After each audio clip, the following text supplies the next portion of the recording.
Welcome to A1 stories YouTube channel. कल रात की बारिश के बाद सुबह बहुत सुहानी थी।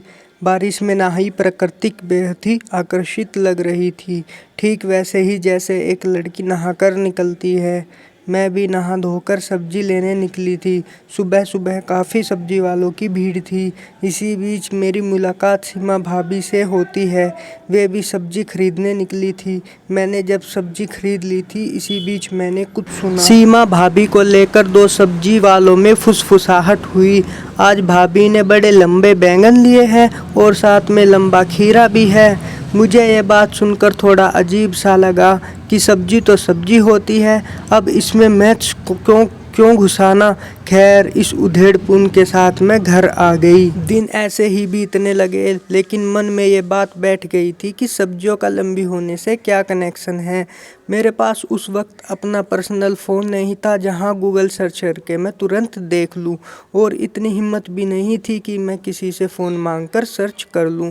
लेकिन इतना तो लग रहा था कि जिस चुटकुले अंदाज में वो शब्द कहे गए हैं, इसके पीछे ज़रूर कोई अतरंगी बात है। मैं अपने सवालों की लिस्ट के साथ ऐसे ही सोच में पड़ी थी। इसी बीच पता चला कि मेरे पड़ोस में रहने वाली दीदी गर्मी की छुट्टियों में वापस आई है। उनका घर में नाम छिबली है।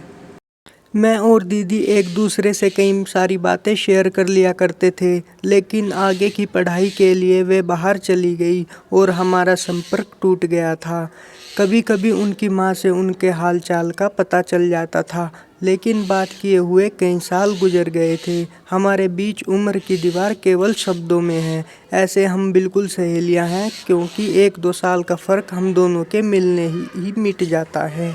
उनके आने की बात सुनकर मैं बहुत उत्साहित हुई थी, इसलिए उनके आते ही शाम के वक्त उनसे मिलने चली गई, क्योंकि वो पहली बार अपने कॉलेज की छुट्टियों से वापस आई थी। इसलिए बहुत कुछ सुनाना और सुनना भी था। जैसे ही हम दोनों मिले, ऐसा लगा कि मनोरम संगीत छेड़ दिया हो। हम दोनों छत पर बैठ गए और इधर उधर की खूब बातें करने लगे। इसी बीच मैंने उनसे पूछा, अच्छा छिबली दी, एक बात कई दिनों से मन में है, आपसे ही पूछ सकती हूँ क्योंकि किसी और से शेयर नहीं कर सकती। हाँ बोलो ना ज्योति।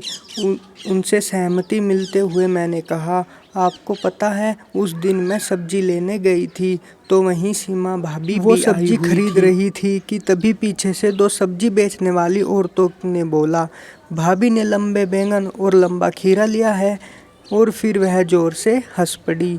अब तक बात समझ नहीं आ रही थी कि अब लड़कियों के सब्जी खरीदने में भी दिक्कत होने लगी। छिबली दी ने हंसते हुए कहा, अरे नहीं, इसका मतलब कुछ और है। हालांकि बहुत लोग को इस बारे में जानकारी नहीं होती है, लेकिन बहुत सी लड़कियां इन सब्जियों को अपने आप को मज़ा देने के लिए लेती हैं। रुक, मैं तुझे दिखाती हूँ, ये देख। इसके बाद उन्होंने मुझे अपना फ़ोन दिखाया, जिसमें कुछ वीडियोस और कुछ तस्वीरें थी। छिबली दी ने मुस्कुराते हुए कहा, उस दिन सीमा भाभी जो बैंगन और खीरा खरीद रही थी, इसका मतलब भी वही था। शायद इसलिए ही किसी ने ये कमेंट किया होगा। ओह, तो सीमा भाभी शायद इस काम के लिए उनका इस्तेमाल कर रही होंगी। नहीं, मैंने चिल्लाया, और फिर हम दोनों ने हंसते हुए चाय ख़त्म की। तो दोस्तों, यह थी आज की कहानी। उम्मीद करता हूँ कि आपको ज़रूर पसंद आई होगी।